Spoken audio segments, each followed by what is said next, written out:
the screen, jumped again and again as though dancing to the tune of an earthquake. George Bergeron correctly identified the earthquake, and well he might have, for many was the time his own home had danced to the same crashing tune. "My God," said George, "that must be Harrison." The realization was blasted from his mind instantly by the sound of an automobile collision in his head. When George could open his eyes again, the photograph of Harrison was gone. A living, breathing Harrison filled the screen. Clanking, clownish, and huge, Harrison stood in the center of the studio. The knob of the uprooted studio door was still in his hand. Ballerinas, technicians, musicians, and announcers cowered on their knees before him, expecting to die.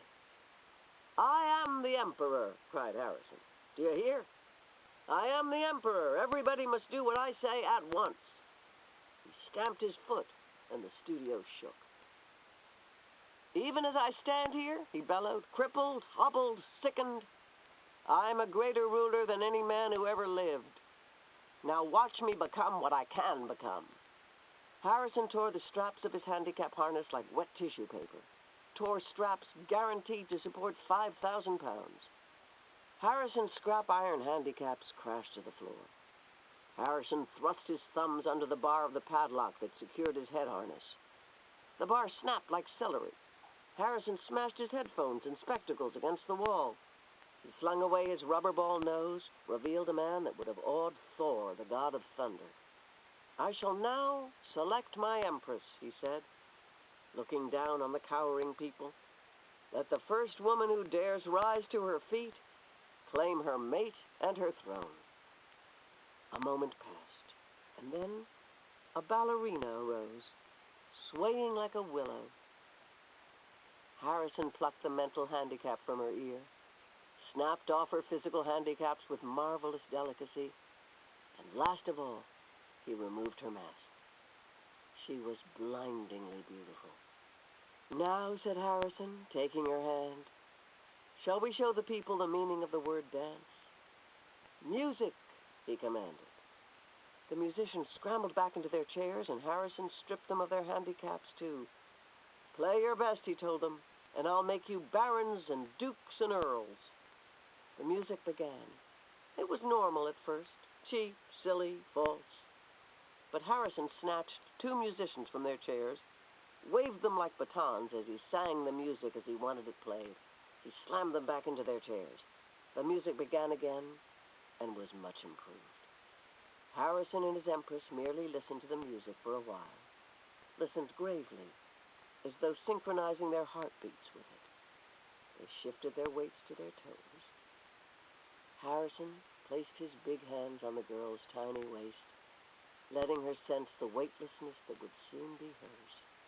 And then, in an explosion of joy and grace, into the air they sprang. Not only were the laws of the land abandoned, but the law of gravity and the laws of motion as well. They reeled, whirled, swiveled, flounced, capered, gamboled, and spun. They leaped like deer on the moon. The studio ceiling was 30 feet high, but each leap brought the dancers nearer to it. It became their obvious intention to kiss the ceiling. They kissed it. And then, neutralizing gravity with love and pure will, they remained suspended in air, inches below the ceiling, and they kissed each other for a long, long time. It was then that Diana Moon Glampers, the handicapper general, came into the studio with a double-barreled 10-gauge shotgun. She fired twice, and the Emperor and the Empress were dead before they hit the floor. Diana Moon Glampers loaded the gun again. She aimed it at the musicians and told them they had 10 seconds to get their handicaps back on. It was then that the Bergeron's television tube burned out. Hazel turned to comment about the blackout to George, but George had gone out into the kitchen for a can of beer. George came back in with the beer, paused while the handicap signal shook him up, and then he sat down again. "You've been crying," he said to Hazel. "Yup," she said. "What about?" he said. "I forget," she said.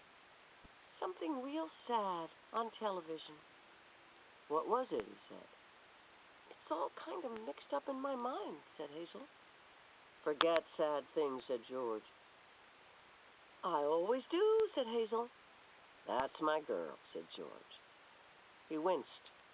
There was the sound of a riveting gun in his head. Gee, I could tell that one was a doozy, said Hazel.